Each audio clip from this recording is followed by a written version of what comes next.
Eita, que a turma do Girassol amanheceram inspirados, hein? Estão aproveitando bem seus últimos instantes, ainda podem fingir que tem moral nesse estado e que nada vai acontecer com eles a nível de um futuro bem próximo. Primeiro, esse deputado aí sem credibilidade, sem moral, que só está na Assembleia por conta de uma artimanha imoral de um outro seu amigo deputado, fica agora cantando de galo. Quer dizer, Anísio Maia, deputado estadual forçado, que a Operação Calvário é uma versão da Operação Lava Jato, adivinhasse na mosca. E adivinha quem é que está preso através da Operação Lava Jato? E adivinha quem é que vai ser preso através da Operação Calvário? Acho que eu não tenho nem que te falar o nome, né? Tem nem que ser evidente para relembrar o básico. Elementar, meu caro Watson. Cala a boca, fica aí na Assembleia caladinho, miudinho, porque quem está na Assembleia devido a uma artimanha imoral como você está, tem mais é que se fingir de morto e não ficar aí cantando de galo que você nunca foi e nunca será. E aí o amigo dele, o ex-governador Ricardo Coutinho, vem dizer que o presidente Bolsonaro não entende nada de políticas públicas. Falou o Bambambam, o crânio, o cara mais inteligente da Paraíba de políticas públicas, principalmente privadas, não é isso?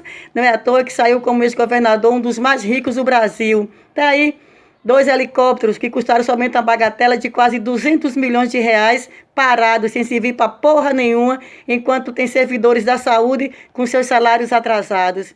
Ele entende de tudo, de políticas públicas, ele pode falar.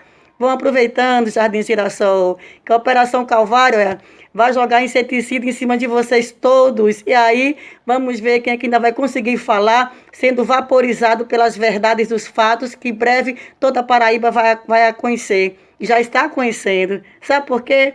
Porque Deus é mais na Paraíba. E não tem corpo fechado que a HE que o judiciário paraibano não abra. Fala sério. Olá, minha gente, muito boa noite. Pois é, o problema do nosso país, minha gente, é que nós temos quadrilhas criminosas por todos os cantos. Nós temos pessoas que estão querendo destruir a nossa nação de todas as formas. Inclusive algumas pessoas que, na verdade, não querem destruir a nação, mas querem, por exemplo, roubar, matar, destruir, traficar, enfim, praticar todos os atos criminosos, até mesmo sem nem saber quais serão as verdadeiras consequências disso. Porque tem gente que pratica os seus atos e não mede consequências, não imagina o que vai acontecer depois de A ou B, né? A única coisa que eles querem é ter a segurança de que eles não serão machucados, mas se alguém poderá sair machucado disso, não é problema. É uma coisa assim meio interessante, porque a gente vê muito isso com as quadrilhas criminosas. As quadrilhas criminosas agem de uma forma como se tudo pudesse acontecer, porque o mundo, digamos, gira em torno deles. Tudo, por exemplo, você pode ser prejudicado, mas o bandido jamais, porque o bandido, coitado, ele está no exercício de sua função, né? Como é que ele pode vir a ser prejudicado, ou por que ele poderá vir a levar um tiro, ou por que ele poderá ser preso? Ele não consegue entender isso, ou não quer entender isso. É a psicopatia em funcionamento. Muito bem. Nós vemos aí que no Brasil inteiro, em todos os estados, existem quadrilhas criminosas tomando conta do estado. No Paraná tem, no Rio Grande do Sul tem, Santa Catarina tem, São Paulo tem, Rio de Janeiro tem. Em todos os lugares nós temos verdadeiras quadrilhas criminosas.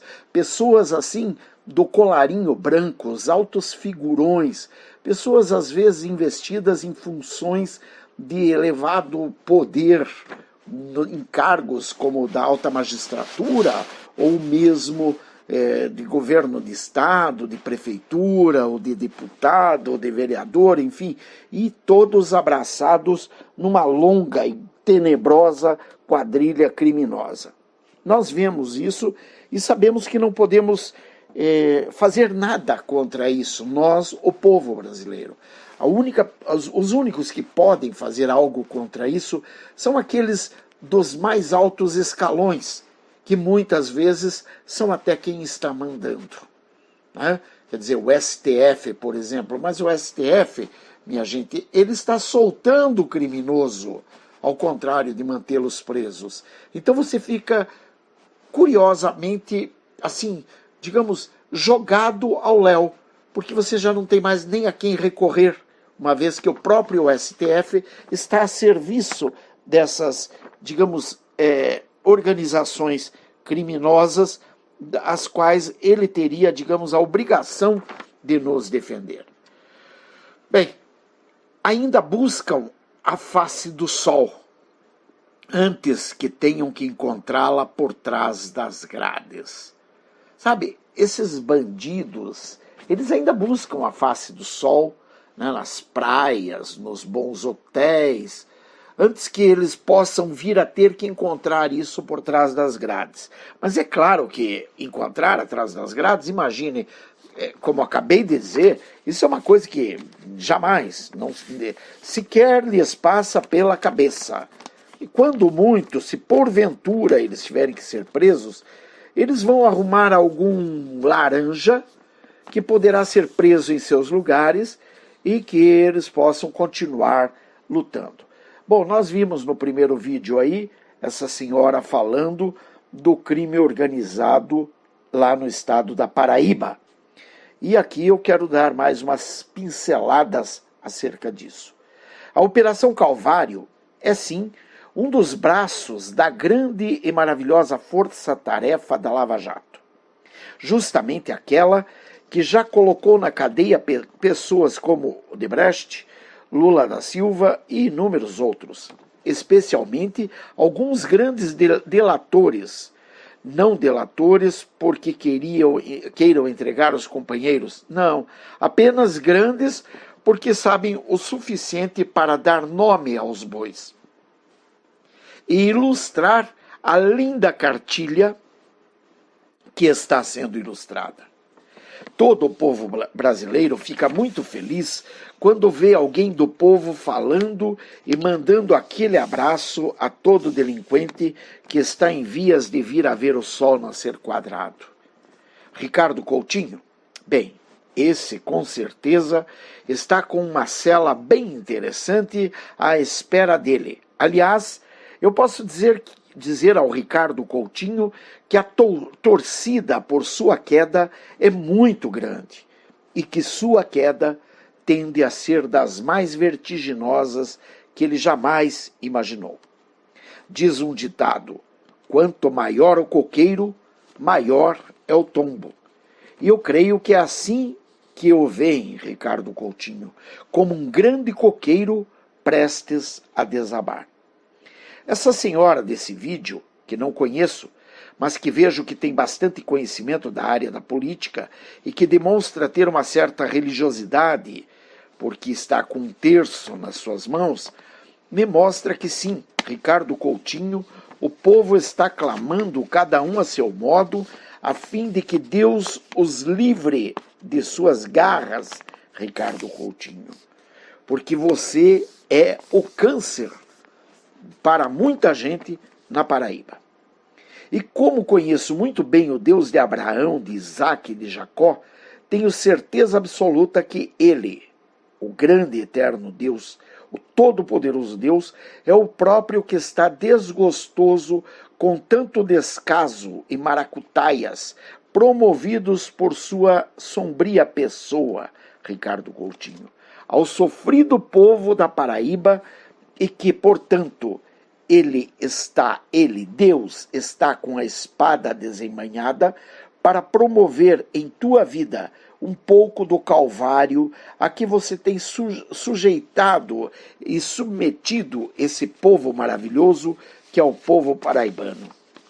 E tenho a certeza, haverá luz sobre casos como o acidente ocorrido em 10/3/19, no entroncamento da BR-230 com a Paraíba, com a PB-195, que dá acesso à cidade de Tenório e que deixou como vítima fatal Elivânia da Costa Gomes. Lembrando que é claro que esse não é o único caso sendo investigado. Além disso, provas é que não faltam.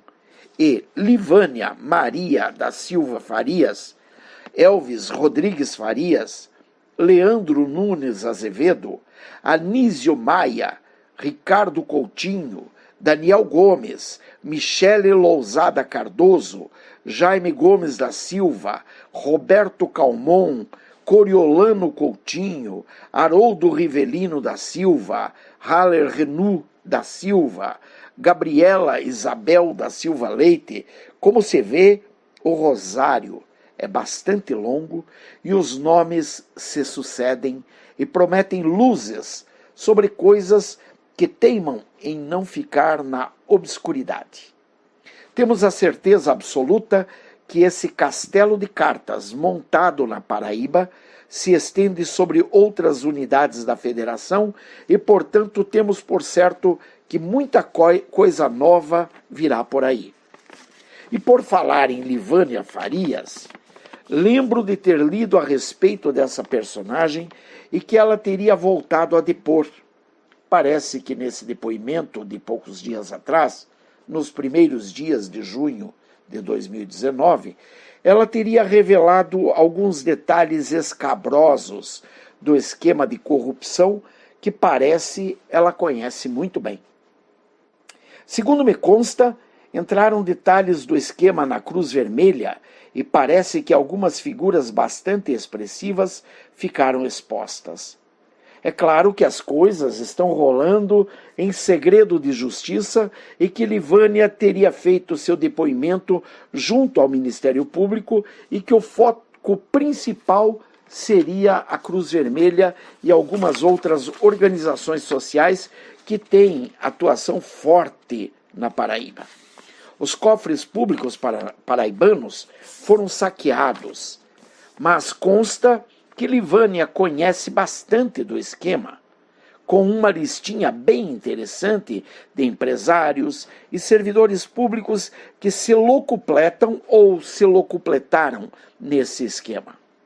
Sabe-se que a ex-assessora Maria Laura Caldas de Almeida Carneiro também já tinha fornecido alguns elementos preciosos à investigação, que agora, após o cruzamento das informações, ficaram muito mais enriquecidos com os depoimentos de Livânia. Acho que os figurões paraibanos já não saem mais do banheiro. A dor de barriga deve estar sendo muito grande. Segundo consta, esse seria um dos maiores escândalos de assalto aos cofres públicos de que se tem notícia no estado da Paraíba. Em 16 de março de 2019, ao retornar de uma viagem a Brasília e Belo Horizonte, Livânia foi presa na cidade de João Pessoa e logo após sua prisão foi exonerada de seu cargo pelo governador João Azevedo. Dia 18 de março, ela passou pela audiência de custódia, ocasião em que teve sua prisão mantida, e não somente isso, recebeu a decretação de nova prisão.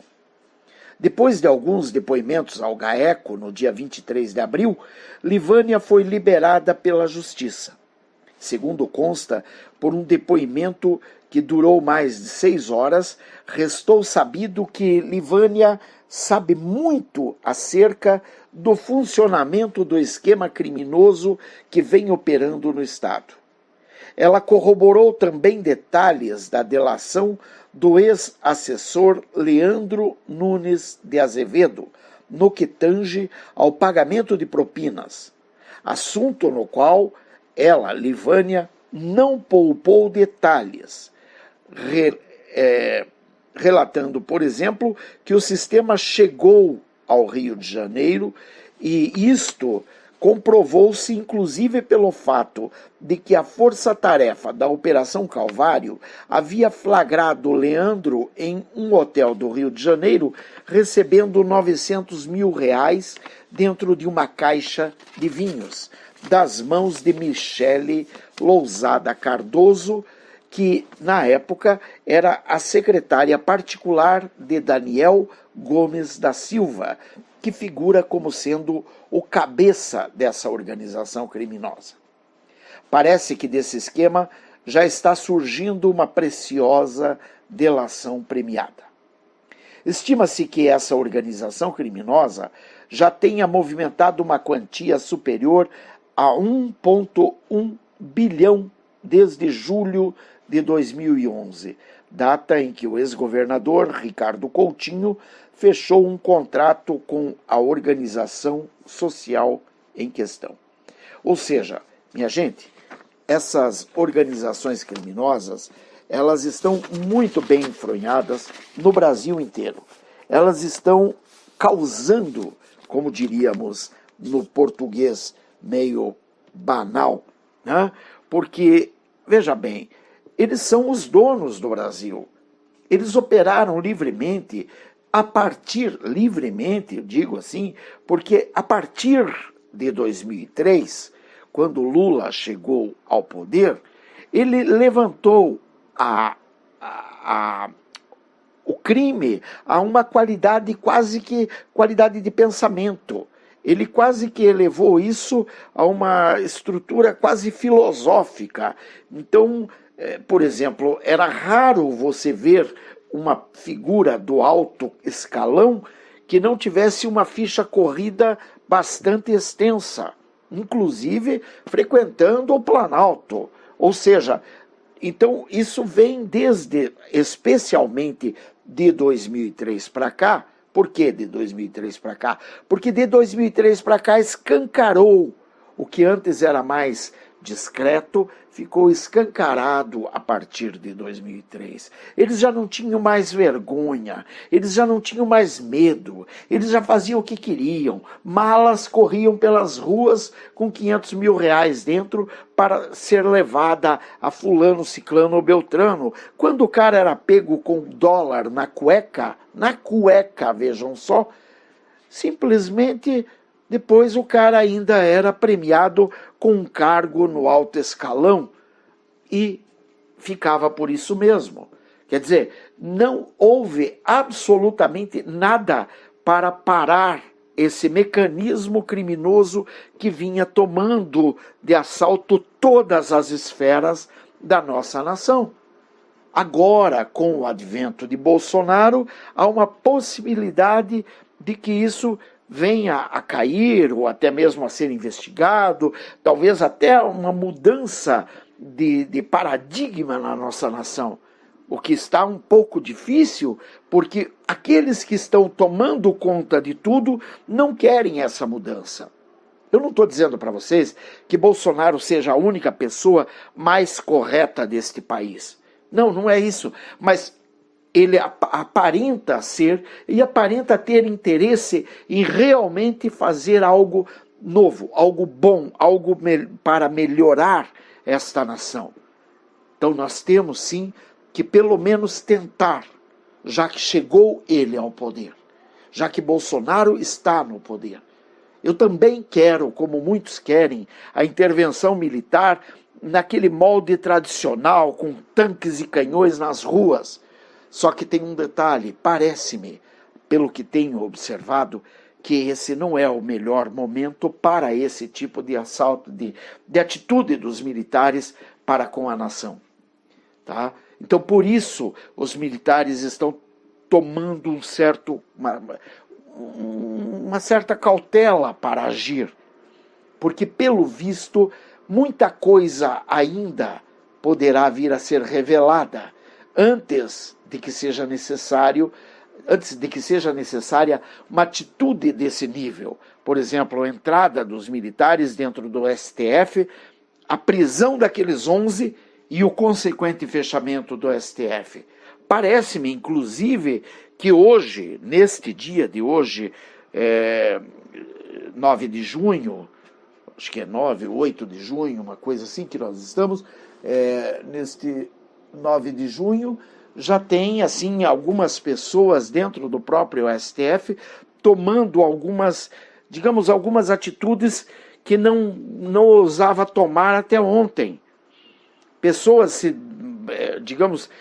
se manifestando contrário a determinadas atitudes que já virou lugar comum no STF. Por quê? porque está havendo a mudança, e essa mudança, pode ter certeza, vai ser mais violenta, vai ser mais pesada e mais capaz de fazer alguma coisa pela melhoria da nossa nação. Creiam, nós vamos ver coisas muito interessantes daqui para frente. Vamos tomar um pouco mais de tempo, dar mais atenção ao que está acontecendo e, especialmente, vamos dar crédito a quem de fato merece: as nossas Forças Armadas, as nossas polícias federais, militares, estaduais, civis, que estão empenhadas nesse trabalho de desmantelamento, especialmente, de tudo o que está acontecendo, como, por exemplo, essas universidades que estão tendo a troca de suas reitorias, porque é com a troca dessas reitorias que nós vamos poder vir a ver novamente os nossos filhos, os nossos netos, podendo entrar numa faculdade e, quem sabe, até sair de lá bem formados. Por enquanto, eles saem de lá mal formados e formados para o crime, para a toxicologia, né, para que sejam usuários de drogas, para que saiam de lá envolvidos com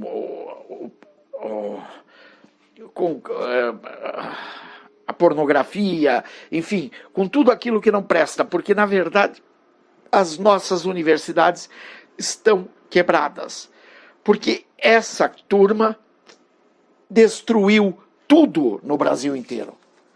Vamos em frente, que atrás vem gente. Que Deus abençoe a todos, em nome de Jesus. Sejam bem-vindos, meus queridos. Bye. Beijos. Fui.